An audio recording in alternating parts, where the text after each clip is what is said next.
सर्वांना माझा नमस्कार. जय हिंद, जय संविधान. ॲक्च्युली बरेचसे लोक आजकाल कंप्लेंट्स करतायत. मग सायबर क्राईमचं प्रमाण वाढलेलं आहे. त्यांच्यासोबत सायबर फ्रॉड होतोय. होतं काय की तुमचं सोशल मीडिया अकाउंट म्हणा, फेसबुक म्हणा, इंस्टाग्राम म्हणा, ट्विटर म्हणा किंवा अन्य कुठलेही म्हणा, त्यावर होतं काय की तुमच्या नावाचं सेम प्रोफाईल क्रिएट केलं जातं आणि तुमचा डी पी चोरून, तुमचा फोटो चोरून त्या डी पीवर, त्या प्रोफाईल पेजवर ठेवला जातो.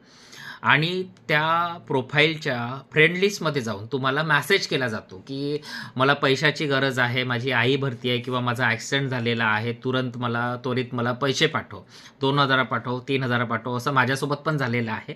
काही माझ्या मित्रांचे मला मेसेजेस आले होते की मला पैशाची गरज आहे, तुम्ही मला फोन पे करा. त्यानंतर मी कन्फर्म केलं की खरंच याचा आहे का. त्यांना डायरेक्ट कॉल लावला. तो म्हणतो की नाही, मी अशा प्रकारचा मेसेज कुठलाच केला नाही. That is called cyber fraud आणि याचं प्रमाण वाढलेलं आहे. अशा प्रकारचं कृत्य जर तुमच्यासोबत होत असेल तर ताबडतोब तुम्ही सिटी पोलीस स्टेशनमध्ये जिथे कुठेही सायबर सेल असेल तिथे जाऊन व्हिजिट द्या आणि त्या अननोन व्यक्तीची तक्रार करा. यामधून वाचण्याचं हेच तुम्हाला एक मोठं कारण ठरू शकतो. तुम्हाला सदर व्यक्तीची कंप्लेंट द्यावी लागेल. अशाच प्रकारच्या कायदेशीर माहितीकरिता माझ्या पेजला फॉलो करा आणि आवडलं तर नक्कीच शेअर करा.